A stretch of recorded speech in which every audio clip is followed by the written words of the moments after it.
नमस्कार मित्रांनो, मी ॲडव्होकेट गुणाजी मोरे। आज आपण या व्हिडिओच्या माध्यमातून तुम्हाला मी यूट्यूब चॅनल हे चालूच करून देणार आहे। म्हणजे काय की तुम्हाला यूट्यूबर बनायचं आहे ना, मग थांबताय कशासाठी? कारण बऱ्याच जणांना प्रश्न असतो की यूट्यूब चॅनल चालू करण्यासाठी आपल्याकडे काय काय असलं पाहिजे। या प्रश्नाचं उत्तर या व्हिडिओमध्ये आहे, त्यामुळे व्हिडिओ शेवटपर्यंत बघा, कारण हा तुमच्या उपयोगाचा व्हिडिओ आहे। कारण यूट्यूब म्हणलं की सेटअप असावा लागतो, स्टुडिओ असावा लागतो, लाइटिंग असावी लागते, कॅमेरा असावा लागतो, एडिट करणारा असावा लागतो, स्क्रिप्ट रायटर लागतो। अशा बऱ्याचशा शंका लोकांच्या मनामध्ये आहेत। त्या शंकेचं निरसन करण्यासाठी मी हा व्हिडिओ बनवत आहे। पहिल्यांदा मनामध्ये तुम्हाला जर यूट्यूब बनायचं असेल तर ही शंका काढून टाका की मी आतापर्यंत जे बोललेल्या ह्या कुठल्याच गोष्टीची गरज नाही। कारण तुम्हाला जर यूट्यूबची सुरुवात करायची असेल तर यूट्यूब चॅनलच्या जे व्हिडिओ बनवण्याची सुरुवात आहे ती होते तुमच्या मोबाईल पासून। तुमच्याकडे एक उत्तम प्रकारचा म्हणण्यापेक्षा मीडियम बजेट प्राइसचा एक तुमच्याकडे हँडसेट जरी असेल तर तुमचं काम झालं समजा। कारण बऱ्याचशा यूट्यूबर्सना प्रश्न आहे की मोबाईल कुठला घ्यायचा, मोबाईल कुठलाही घ्या, मग तो तुमच्या बजेटनुसार तो घ्या, परंतु कॅमेरा क्वालिटी थोडीशी चांगली असली तर त्याचा व्हिडिओ चांगला बनतो। म्हणून एक तुमच्या बजेटनुसार कॅमेरा क्वालिटी पाहून एक चांगला मोबाईल घ्या। आणि त्यानंतर येतं की स्टँडी। आता मी जो बोलतोय ती एक स्टँडीवरती मोबाईल लावून मी तुमच्याशी संवाद साधत आहे। तर तुम्हाला स्टँडीची गरज खरंच आहे का? तर स्टँडीची गरजही नाही।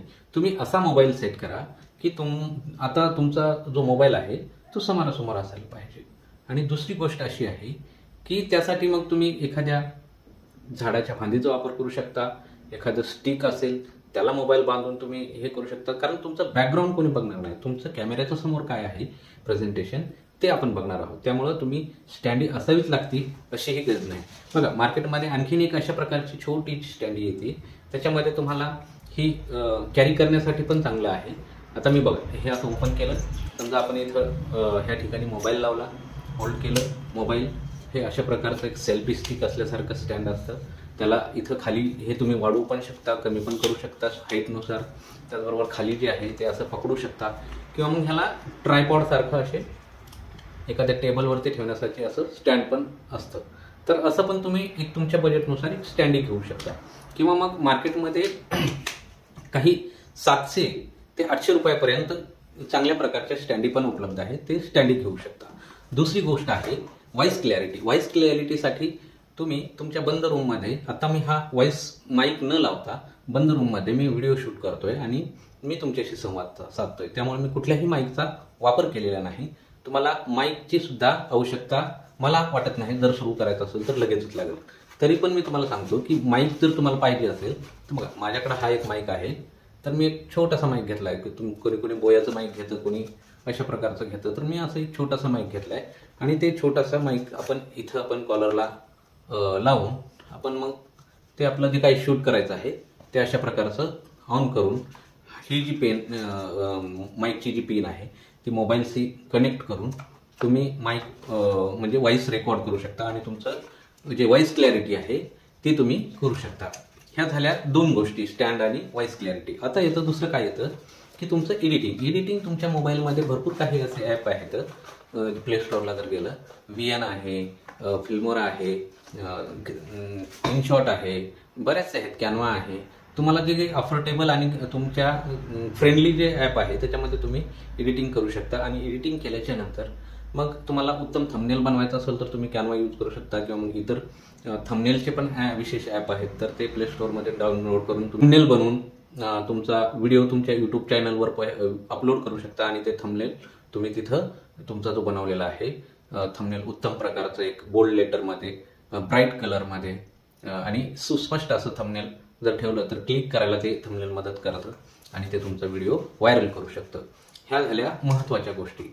आता बघा कोणी म्हणतं की कुठला स्टँड घ्यायचा, कुठला माईक घ्यायचा, तर याचबरोबर असते प्रकाशाची आवश्यकता। आता मी हा रात्रीला व्हिडिओ बनवत असल्यामुळे मला प्रकाशाची आवश्यकता होती। जर का दिवसा व्हिडिओ बनवला असता तर मी सूर्यप्रकाशामध्ये पण हा व्हिडिओ आणखीन चांगला आला असता। मग तुम्हाला जर नवीन असाल तर तुम्ही सूर्यप्रकाशामध्ये पण व्हिडिओ बनवू शकता, लाइटिंगची आवश्यकता नाही. पण आता मार्केटमध्ये लाइटिंगसाठी रिंग लाईट असतील किंवा मग LED असतील किंवा मग वेगवेगळे आपल्या बजेटनुसार तुम्ही ऑनलाईन पण सर्च करून ते लाईट तुम्ही घेऊ शकता.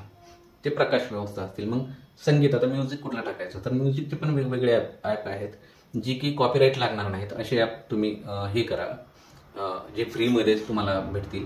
ते पण ऑनलाईन तुम्हाला बघायला मिळतील. ते म्युझिक तुम्ही डाउनलोड करून, आता यूट्यूबचं पण म्युझिक ॲप आहे तर ते यूज करा. त्याच्यामध्ये पण तुम्हाला म्युझिक कॉपीराईट लागणार नाही आणि ते चांगल्या प्रकारचं म्युझिक तुम्हाला बॅकग्राऊंडला भेटेल. हे इतकं जरी असलं तुमच्याकडं तर तुम्ही एक चांगला युट्यूबर बनू शकता. युट्यूबर बनण्यासाठी कॅमेरा किंवा मोबाईल किंवा स्टँडी किंवा मग माईक याच्यापेक्षा सर्वात महत्त्वाचं आहे तुमचं कंटेंट. तुमचं कंटेंट जर चांगलं असेल तर तुम्ही कुठलाही मोबाईलने शूट करा, कुठेही शूट करा, आवाज कसाही असू द्या, परंतु एक उच्च दर्जाचा जर व्हिडिओ बनवायचा असेल तर क्लॅरिटी तेवढीच गरजेची आहे, साऊंड क्लॅरिटी पण गरजेची आहे, एडिटिंग पण गरजेची आहे. कारण तुमचा हा व्हिडिओ पाहण्यासाठी तुमची जी एडिटिंगची कला पण उपयोगी पडते. परंतु तुम्हाला जर स्टार्ट करायचं असेल तर ह्या सगळ्या कुठल्याच गोष्टीची गरज नाही आहे. तुम्हाला एक चांगला उत्तम दर्जाचं कंटेंट तुमच्या मनामध्ये असलं पाहिजे, तुमच्या माइंडमध्ये असलं पाहिजे आणि तुम्ही क्रिएटिव्ह असलं पाहिजे. ते कंटेंट कुठलं तरी कॉपी पेस्ट केलेलं आहे किंवा मग कुठलं तरी जसं तसं बघून आपण बोलतो तसं असलं नाही पाहिजे, वास्तविक असलं पाहिजे. आता मी कुठलं स्क्रिप्ट वाचून किंवा बघून मी तुम्हाला बोलत नाही, मला जसं येतं मी तुमच्याशी मांडत चाललेलो आहे. तर वास्तववादी मांडा, त्यामुळे काय होईल की लोकांना आवडेल आणि लोकांच्या जी भाषा आहे तीच भाषा स्वीकारा, पुस्तकी भाषा वापरू नका. आणि तुम्हाला जशी भाषा येईल, तुमची मायबोली असेल किंवा मग कोणाकोणाचं कसं असतं की टोनिंग वेगळं असतं, मराठवाड्याचं टोनिंग वेगळं असतं, आपल्या पश्चिम महाराष्ट्राचं टोनिंग वेगळं असतं, म्हणजे टोनिंग पण वेगळं असू शकतं. तर कुठलंही टोनिंग असू द्या, काही असू द्या, तुमचं कंटेंट हे महत्त्वाचं आहे. जे कंटेंट जे क्रिएटिव्ह असलं पाहिजे, त्यात काहीतरी इनोव्हेशन असलं पाहिजे, त्यात लोकांना काहीतरी नॉलेज गेलं पाहिजे, लोकांचं मनोरंजन केलं पाहिजे, लोकांना ते कामी आलं पाहिजे. मग ते वेगवेगळे असू शकतात. कोणी पाककलेमध्ये बनवू शकतं, कोणी कृषीमध्ये बनवू शकतं, कोणी क्रीडा क्षेत्रातले बनवू शकतं, कोणी म्युझिक क्षेत्रातले व्हिडिओ बनवू शकतं, कोणी व्हिडिओ एडिटिंग क्षेत्रातले व्हिडिओ बनवू शकतं किंवा डिजिटल जे तंत्रज्ञान आहे त्याचे व्हिडिओ तुम्ही करू शकता. किंवा मग कोणाला जर विश्लेषण चांगल्या प्रकारे करता येत असेल तर ते तुम्ही, आजकाल विश्लेषणसुद्धा मराठीमध्ये करणारी बरेचसे पत्रकार मित्रमंडळी आज विश्लेषण करून आपले चॅनल ग्रो करतात आणि त्यातनं पैसा कमवतात. तर यूट्यूब हे फक्त पैसा कमावण्याचंच माध्यम नाही, तर तुमच्या मनातल्या असलेल्या ज्या कल्पना आहेत, भावना आहेत, ते लोकांसमोर मांडणं हे तुम्हाला त्यासाठी दिलेलं एक प्लॅटफॉर्म आहे. आणि त्याचा योग्य जर उपयोग करून घेतला, मला वाटत नाही ह्या कुठल्याही गोष्टीची गरज नाही आणि तुम्ही चांगल्या प्रकारचा एक यूट्यूबर तुम्ही बनवू शकता. म्हणून तुम्ही फक्त आत्मविश्वास असला पाहिजे तुमच्या बोलण्यामध्ये, तुमच्या बोलीमध्ये, तुमच्या बॉडी लँग्वेजमध्ये, तुमच्या आय कनेक्टमध्ये हे कॉन्फिडन्स असला पाहिजे. तर तुम्ही एक उत्तम प्रकारचा यूट्यूबर्स बनवू शकता. एवढं मात्र मी या व्हिडिओच्या माध्यमातून तुम्हाला कॉन्फिडन्स देतो. आणि तुम्ही आत्ताच चालू करा. जे काही तुमचं साधन असेल तो एक ट्रायल बेसवरती व्हिडिओ बनवून तुम्ही चालू केला. जसं व्हिडिओ बनत जात तसं तुम्हाला कॉन्फिडन्स येईल. तर मी इथेच थांबतो. असेच व्हिडिओ बघत जा, कारण त्यातनं तुम्हाला ज्ञान मिळणार आहे. धन्यवाद.